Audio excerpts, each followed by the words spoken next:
friends! Welcome to Feeling This Life. We're a family support podcast that dives deep into the triumphs, challenges, and strategies that are part of the lives of those who care for children with blindness and visual impairments. I'm Paige Maynard, and I'm an early interventionist and teacher of the visually impaired at VIPS, Visually Impaired Preschool Services. And I'm Dr. Cathy Smith, Director of Research at Anchor Center for Blind Children in Denver, Colorado. I'm jcastenir. I am the Family Services Coordinator at VIPS, and my youngest child has a visual impairment. Hi everyone, I am so excited to be interviewing two of my very good friends who also happen to live across the street from me and who also both happen to be graduates of the VIPS program, Ashley Reynolds and Brian Runyon. So Ashley and Brian, tell us a little bit about each of yourselves and tell us a little bit also about your vision. Hi, my name is Ashley, as Paige was saying, and I enjoy doing the typical normal things. I'm really down to whatever, like, do you want to go shopping? Do you want to, do anything that I can do to get out and be active and be social in the world? I really enjoy doing. I also enjoy just sitting back, eating a snack, maybe watching YouTube videos or one of my favorite series on TV or whatever it is. Those are just a few things. And I also do write songs. I enjoy singing and dancing. Those are two of my favorite things to do. I write songs and I actually choreograph dances because I danced for years. And so I enjoy moving around a lot, if you can't tell. But I do singing. Singing is my passion, and I enjoy a lot of that stuff. So those are just a few things that I can think of. Okay. Like Paige said, I'm Brian, and I am completely blind, no vision at all. I also have ROP. Mine was the final stage, I believe. And for our listeners, ROP stands for retinopathy prematurity. I'll go after him because I totally forgot to talk about any of that. Brian, you can go ahead, then I'll come back. That's okay. Yeah, so tell us about your retinopathy of prematurity. And also about yourself, because I know your visual impairment is not the only thing about you. Right. I also have cerebral palsy, and she does too, though mine's different from hers. My other disabilities I have, but visual impairment is my main disability, I suppose you'd say. As for things I like to do, I like to mostly watch movies or TV on different streaming services. I also like to listen to all sorts of audiobooks, mainly mysteries and some kind of thrillers and all sorts of different. I like all kind of genres of different books, all sorts of different things, really. I'll just relax on my computer and mostly browse the web for relaxing. My visual impairment is called achromatopsia. Achromatopsia is color blindness. I have something called blue achromatopsia. So this means that I don't see blue like everyone else sees the color blue. I have a pair of dark tinted glasses with blue filters in them because I have trouble with blue and yellow. Sometimes blue and red, but definitely blue and yellow. And sometimes I will see blue as different shades of like gray or black. It just depends on what I'm looking at and what's going on. But basically, my cones are uncolor coded. I guess you could say. I don't know. But I do have a daily prescription because throughout my life I have dealt with cornea abrasions and pressure issues. So that kind of reduced the vision that I had. However, with the glasses and the right treatment and the right doctors and specialists, it has really corrected my vision. And my vision has gotten better with the right eye drops, etc. So when I go out in the sunlight, I cannot see anything. So I'm squinting really hard out in the sunlight because that's just how I'm able to see. And so I do see really good with like white over black. My vision is 2400 in both of my eyes, so I am legally blind. I think the other day my mom had like this APH bag, and it was like a black bag with the white letters over it, and that was really cool because I could see that, and that was super cool. And I do use my white cane to travel, but I definitely have light sensitivity issues and color blindness. That's basically what achromatopsia is. And so that is how I live my life every day with this eye condition. So this season we are talking about self-care a lot. So I am curious for each of you, what does the idea of self-care mean to you? So I have two things I think that self-care means to me. First, self-care means to me literally taking care of yourself. So making sure I look presentable the best I can.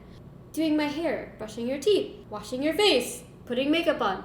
I ran out of eyeshadow, so I have to go get some. But, making your bed. Just all the hygiene things, making sure you're clean. And I think that's important for anyone, but the reason I think that's so important for blindness is because, and I'm also speaking for people who can't see as well, but I know with blindness, it's not as challenging as it seems, but if you're not thinking about it, you're not relying on your sight that you don't have, so you have to rely on your other senses, which is smell, taste, touch, hearing, And then I also think self-care, for me, also means doing things to care for yourself, whether it is going out with friends or whatever. I'm still giving myself that time, allowing myself that time to say, you know what, I need a girls' day today. Or you know what, Brian and I need a date tonight. Because if I don't have those things in my life, I'm not being social, and then that's not self-care. So that for me, that is self-care. Thank you. For me, shaving and working on my nails. I have a special type of razor and nail filer I use for both of those. I adapted a special electric nail file, electric razor I use for both of those things, which they help very much. I can feel where I'm working on stuff. Other things I like to do for self-care or like I said, I can listen to different audio books or to help me relax and other things, or a TV show, or an old TV show or film I find. Brian will tell you, I'll walk in the room and be like, what are you watching, don't I? And you're like, huh? I'm like, I'm just curious. I have no idea what that is, but it's okay. Right. So you each have different self-care. Yes, Mm-hmm. yes. That's good. So we're curious about how has your blindness impacted your sense of self? Being legally blind is all I've ever known.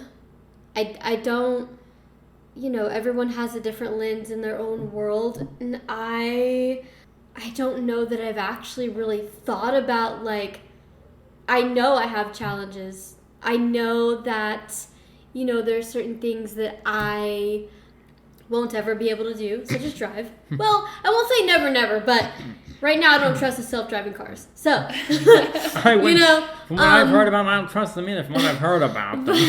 Yeah, but I feel like when it comes to blindness, is it how does blindness affect me? Is that what I don't... Like the development of your sense of self. I guess maybe I should Gotcha. use development No, I got as you. the word. Perfect example.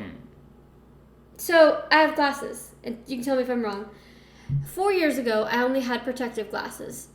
I feel like, and I'm being honest just because you have to understand where I'm coming from with, my vision. When I see things, I'm reading at, a preschool level, not because, in print, not in Braille. let me make that clear, in large print. Not because I just learned print a year ago. And I still don't know all the letters. I'm still working on them. So I think in that aspect for me, the development of that and the growth of that, at first I would get very frustrated. I would get frustrated because I felt like I knew it yesterday. Why don't I know it today? And, I'm like, I don't understand why I don't know this. I don't understand why I keep messing up. And what I quickly learned was it is okay to mess up. And I don't get frustrated anymore. Again, this was a year ago when I was just really learning all the print things and stuff. And so I just remember feeling frustrated, and I would tell my mom, Mom, I'm just feeling frustrated. I feel like I messed, I would blame it on me. What am I doing wrong? And she's like, Ashley, there are all kinds of vision people. And she often associates, the vision kids with me so that I can understand. only because that's where I am in my vision right now. And so she'll say, there are visually impaired kids that try to see the board, and we have to locate it, for they don't always see everything. I'm like, oh, so it's not me, like, because one of my struggles is locating things. Like, sometimes I will have trouble locating things. Once I locate it, I'm good. But that's a big struggle for me. So I think at first it was a little frustrating because I felt like it was my fault, but then as time went on, it became very exciting, and I don't panic or freak out or even feel bad. Like, I don't know why I used to feel bad. I don't feel bad if I don't see something. I'm like, you know what? I'm never going to see perfectly, and that's okay. So I don't need to get frustrated about, I didn't see this. Just be like, oh, sorry, I didn't see it. And I think throughout my whole life, though, like, how my blindness has really impacted my development and everything is, like, I've learned a lot through touch. And I'm also hearing impaired, so I do wear a hearing aid, so that's... But I've learned a lot through touch and through sound and through my other senses. And so I was the kid that, like, my mom would say, go out and look at the pretty tree, and I'd start climbing it. So, like, it's like, I wanted to know what was around me. I had no fear, like, literally no fear, and didn't understand you could fall or but I think because I had 2 older siblings and I saw them playing with their friends, I just had no fear, and I knew if I fell, someone would catch me and it'd be okay. And if they didn't, I'd still be okay. But I think just learning different things through different stages, like I learned Braille when I was little, and now I can read Braille with one finger. Like, I only can read Braille with one finger. I'm very fluent in that. I think that being visually impaired has taught me, like, the iPhone is a lifesaver, literally. I do things with and without voiceover, so it just depends on what I'm doing. Like, I take my photos and videos without voiceover. Not everyone's able to do this, but the reason that I do it is because I can usually see what I'm doing when it comes to taking a photo or a video, but I also, if you are taking a photo or a video with your voiceover on, it talks to you the whole time, like, face right near edge, whatever, and it's like, okay, that's annoying. But, some blind people are gonna need to use that, and that is okay. Like, you need to know, like, there are things that are annoying in life, too. So it doesn't mean that you shouldn't do it. It's just like, I love when you talk to me, but can you just not talk to me right now? So I just think it's really helped my development. I think there are things that I have learned later on in life, just because laundry, for example. Y'all, this is not because I couldn't. It's not because I wasn't capable. My mom will be like, I can't believe you sat there and said you wouldn't do your laundry till middle school. I didn't even do my laundry in middle school because I was like, my mom's got me, and I'm going to go to school, come home, and do homework. But she would teach me how, and my brain just didn't always want to think. And so it's hard to say, did it take you longer because you're blind? I don't think the actual task took me longer. I think it took me longer to understand what people were telling me, like, how to do it. Because I just wasn't interested. Like, to be honest, as a kid, I wasn't interested. I was like, no, Mom, you can do my laundry. I don't want to do it. And I don't really blame that on my blindness, but sometimes I do wonder, like, because when I started doing laundry, it wasn't even, I was blind, and I was like, okay, how do I do this? They showed me one time, and I figured it out, and it was fine. But it's like, I was older then. So in middle school, would it have made a difference? I honestly don't know. Maybe. It depends on the person, maybe so. Just, it's really helped me learn how to grow throughout the years and develop in a way that has really, like, it's okay if my milestones come later. Some come faster than others, and that's just okay. And I think also for me, I'm learning now, one of the huge things, Brian can tell you, I don't even mean to do this, and now I understand how people that can see do this because I never really understood it until it happened to me. I'll be like holding something in my hand. Like, Brian, come on, let's go. We got this. He's like, but where is? And I'm like, come on, let's go. And then I'm like if we're rushing or something, I'm like, oh, I'm sorry. I have this in my hand. Like, I literally have to tell him, like, I'm so sorry because I know Brian's blind, but yeah, I forget he can't see. So I do have those moments. What about you, Brian? Yeah, how about you? Well, for me, being completely blind is all I've ever known, but I found there are ways that essentially technically, a lot of things can be adapted to suit how to use a computer or certain devices. I mean, technical. There are voiceover systems like iPhones or Roku devices, streaming things can be adapted for visually impaired people to use them, like streaming services, for example. They have a special audio. A lot of them have different audio tracks for different shows and movies, so I can watch them, and it's a special way for me to view them, like a audio description, a special audio track, and things like that. So, like, when we go to movies, you wear those audio description headphones? Right, if they have them, yeah. If they have them, he'll wear them, and it's interesting because he has on headphones. I'm like, he's not missing it, but no, it's like they tell you everything that's going on, and the movie's also in your ears. Right. So I think that's really cool. So he can That's very actually cool. go to a movie to enjoy being with friends and family, and not feel like he doesn't know what's going on. So has a positive impact on your connections with others too, because it is inclusive for everybody. Yep. Nice. So I'm also curious, what are each of y'all's favorite ways to practice self-care? I like to sit out on the front or back porch and swing on the swing and relax. To me, because I'm always on the go, I'm always like wanting to do something, but when I need to just chill and relax, when it's nice outside, I love to sit outside and swing. That's just something I love to do. And that gives me just time to just watch videos on my phone, listen to music, think of a song to write, talk on the phone, do whatever. It gives me time that's just my relaxing time.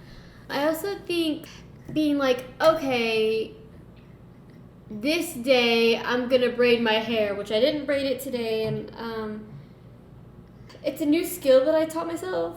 Yes, tell us about it. Okay, so I was just like playing with my hair one day, and I was like, I've got to figure this out. And so anyway, for me, I was like playing with my hair, and I was like, you know what, I'm gonna do a braid. And I just kind of started twisting some pieces of my hair around and around. You have to it's hard to explain a little bit, but you have to I kind of grab like a strand of hair, and then you twist them all the way down until they're in braids. And then for me, I put the ponytail holders in, and I connect them to a bun or a ponytail. That's one of my favorite hairstyles. But my hair I think it does better when it's wet. It's been really fun to do it. I learned that dude, I don't even do my hair with glasses on. So when I was playing with my hair, I did have glasses on, but then I had to take off my glasses to do my hair, and I was like, I need to remember what it feels like to do a braid. So you just kind of feel the strands of your hair while you're doing that. And then, I think the most challenging part of doing braids for me is my hands get so stiff and so tired. I'm stretching my arm, trying to give it a break real quick, and holding the braid with the other hand so it doesn't fall out. Are you ever sitting at your table and you have to lean over? Yes! Put your hand on something ugh. And I'm hang on a second, and people are we're leaving half an hour, and I'm okay. But it is very exciting. I really, really, really enjoy doing that. So actually, that is one of my self-care things, because sometimes if I feel like there's a lot on my mind, I'm I'm gonna go braid my hair. Mm-hmm. I think it'll be fine after I braid my hair. So I just find certain things to do for self-care, even if it's sitting at the piano and playing songs that I already know, and also trying to improvise and writing new songs, or choreographing a dance. Those are literally, I have to practice these things, because when you sing and you dance, you have to rehearse anyway. And thankfully that's part of my self-care, so it really makes me feel good. Nice. What about you, Brian? What are some of your favorite ways? Some of my favorite ways to self-care are watching either a film or TV show I find, especially I haven't seen one for years, I like to remember what that was like and things. Yeah. What are some of your favorite shows and movies? Well, I like all sorts of different things, dramas and sitcoms, mostly with documentaries, mostly history and military things, mostly. Otherwise, I like to relax when I browse the internet. I like to listen to old radio shows, mostly, like shows from a golden age of radio, because I'm interested to see what those were like back then. That's pretty cool. Another thing I like to do for self-care, listen to an audiobook. Also, I like all kinds, comedies, mysteries, all sorts of different things. I like the narrator, especially if a narrator has a certain knack for different voices, different accents, and tones and inflections. I will say that is cool because what he used was that on Audible. Yeah. Because I walked in his room one day and like the voice changed, and I was like, "Who is that?" He's like, "Oh, it's on Audible." I was like, "Oh, okay." I didn't realize their voice changed, and they'll like change their voices to get like excited in the story. Yeah, especially if they have a theater background. A lot of them do, and that's very helpful for. That's so cool. Nice. Yeah, thanks for sharing all those different ways. I like how Audible is accessible for the blind. I'm sure I wasn't sure if it would be or not, because most websites are, though there are some that aren't, but I think most websites are nowadays. Tell us about your experiences and advice when it comes to interacting with other people and forming relationships. It also helps if you run into people who have worked with vision impaired people before. For example, we went to a restaurant, and the waiter who helped he'd worked with blind people before, so he could tell me where things were, where my drink was on the table and things like that. So that was a restaurant we got engaged at. Yeah, he could tell me where my wine glass was and everything, where the food was, where my wine glass was and everything. My right or left and things. Yeah, I like that idea of finding who your people are and finding a Right. good team of people to surround you. Mm-hmm. Everybody needs people around them that are cheerleaders for them, Okay. and that's really empowering. Mm-hmm. And I also just want to add, like, your blind child will get in the phase where they want to date. They want to do the normal things.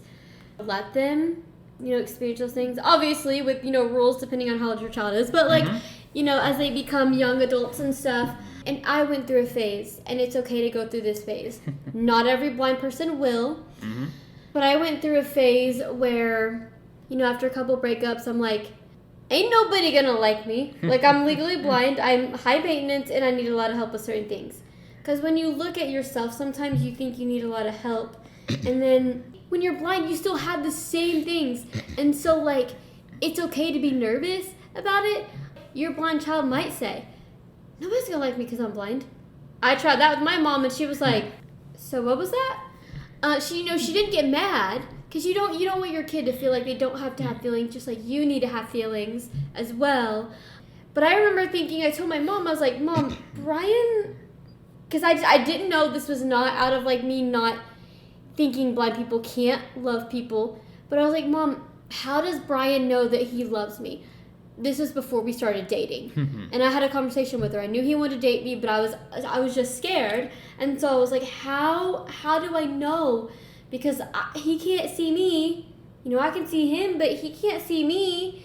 And what if he just thinks he wants to date me? And she was like, well, blind people have feelings too, so why don't you just try and see what happens?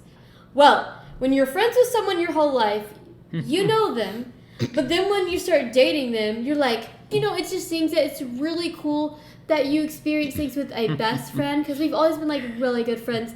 But then when you start dating, because I kind of told him the expectations I would need in a spouse, if that were to be, which now it's going to be. But I was like, if we date, this is what I'm going to need. Blind or not, this is what I have to have. He surprised me for sure, because I was like, I don't know, I've always dated other people who can see, and so for me it was new territory. I was now in the spot of, he can't see me at all. How does he know what I look like? Because everyone, when they date, they want to still be appreciated. And then he's like, he literally said this, he was like, well, even though I'm blind, I still know you're beautiful, so I'll still call you beautiful. And I was like, okay. So I think that encouraging your blind child and even young adult to it's okay to say the words watch, look, see, tell someone they're handsome or pretty. That does not take away from feelings and stuff. And so that's been really a good experience for me and a learning experience for me, because I learned a whole lot more about Brian now than I ever have, and it's been amazing. So Nice. I'd love to get your all's thoughts. Maybe if you have any advice for parents of children who are blind and visually impaired, or just other people who are blind and visually impaired, about developing some of those skills of being adaptable and being resilient.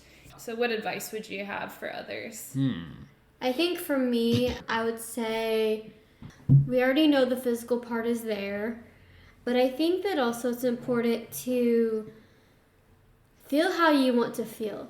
You know, it's easy to say the sky's the limit, you know, your kid's going to be great, and I think that is important. I think that is something that it is true, because I do feel that. I feel that way. I feel like when you have a child who's blind or visually impaired, whatever the case may be, they will do great things. Every kid is different. They're going to develop differently, and that is okay. But what I can say is, I'm an adult now, but when my parents found out I was blind, you know, my dad wasn't fully okay at first.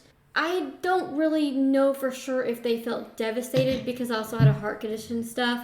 But I know that can be a thing where you find out your child's blind and you're like, okay, what can they not do? I think that's the go-to. We start thinking like, what can't we do? And I think what we can try to say is, okay, how can we do this? Not, we can't do this, but how can we do this?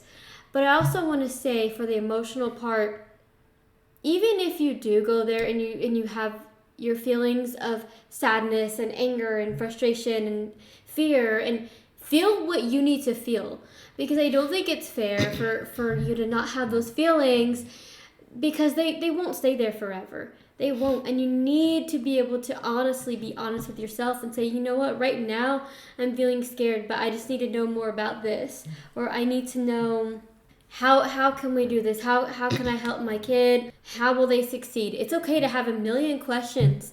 I still have a million questions about my own self and my visual impairment, you know? But I think that is so important to have those feelings. It's okay. And it's okay to be like, you know what? I was frustrated yesterday, and in a week I might be feeling better, or it might take years. But I think the most important thing is to kind of take those steps with your kid. Even, you know, if your child's a baby, because you actually are learning along with them, especially if you're not familiar with blindness or visual impairment and how to adapt in the world. They need you, you need them, just like a baby learning how to walk. They're going to see themselves, they're going to do it differently if they're not blind or visually impaired. But if you are blind and visually impaired, it's okay if they do it later. It's totally okay. That's and great. if they do it earlier, that's totally okay too. That just means they're ready, and that's just what they're gonna do. But I think that, you know, I just feel like it's so important to be like, don't feel guilty or feel bad about feeling however you need to feel, because maybe to you feel like you're grieving, but then you'll realize, hey, I'm not actually, you know, this is not bad. There's different ways, and my child can do things that I never thought they'd do, even though they are blind. You know, you can ride a bike and be blind, and you can, but there's all kinds of adaptive ways to do things. But I just want to just make that clear that feelings are valid and they're okay, and you don't need to feel like you can't have those feelings. But I also think, be open after you have your feelings of panic, fear, frustration. If that is the case, remember that, look at your child, see how they're growing, see what they're doing. Eventually they'll tell you what works for them, what doesn't, or you might even catch something and be like, oh, can you see this? Or, oh, maybe you do this, and you guys will learn. It'll become a team, because I'm not alone in this. I have my own support system, I have a team, and I think that is so important for each family to have that support system and have a team. That way you all are doing it together. Thank you all both for your time today, and I'm excited for our listeners to be able to hear your interview. Thank you. Ashley, before we go, can you remind us of all your social media handles so people know where to find you? So you can follow Brian and I on our YouTube channel at Big Time Brunyons. BRUNYONS.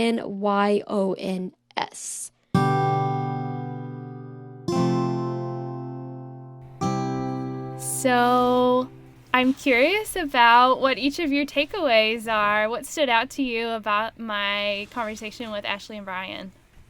Well, for me, I thought it was great. I thought Ashley had some great comments about how her self-care journey kind of included some self-introspection. Like it's okay to mess up. It's okay that I'm not doing things perfectly with my vision, that other people make mistakes too. And so I'm hoping that it seemed like that made her feel better about herself as part of that process, that she could see that it's okay to not be a perfect person, because obviously none of us are perfect people. Yeah, I think for me what stood out the most is something that I feel like I go on and on about on this podcast. But again, just talking to families every single day that they don't understand their child's vision. And she says in there that she still doesn't understand her vision. So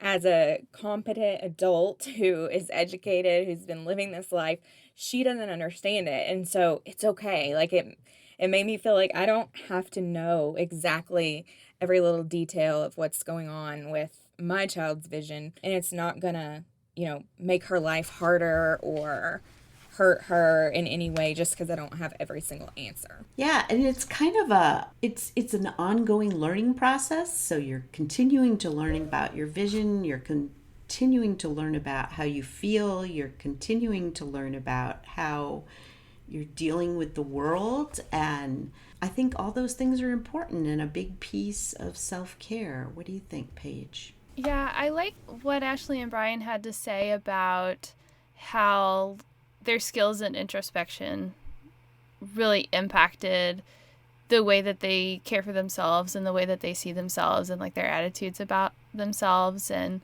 just kind of learning, and just like going on with life and like, it's good, it's okay.